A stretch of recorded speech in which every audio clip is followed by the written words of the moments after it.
Pasukan Houthi Yaman kembali menyerang kapal terafiliasi Israel pada Rabu 12 Juni 2024. Dalam operasinya, kapal bernama Tutor itu ditabrak menggunakan kapal tak berawak milik Houthi hingga berlubang.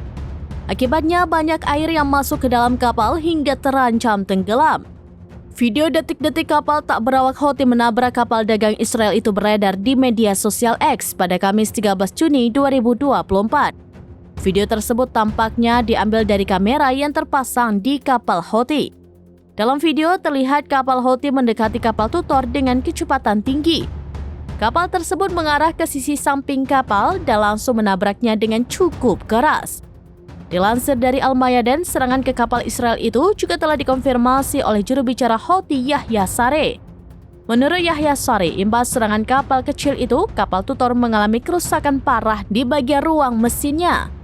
Kapal tersebut bolong hingga banyak air yang masuk. Bahkan kini kapal tersebut terombang-ambing dan terancam tenggelam.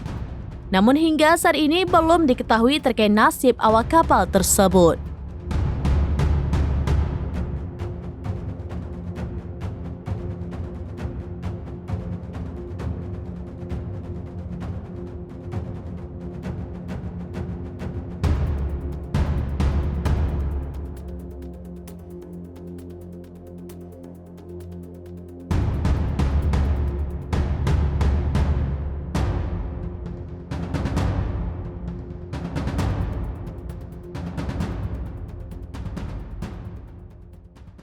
Download Tribun X sekarang, menghadirkan lokal menjadi Indonesia.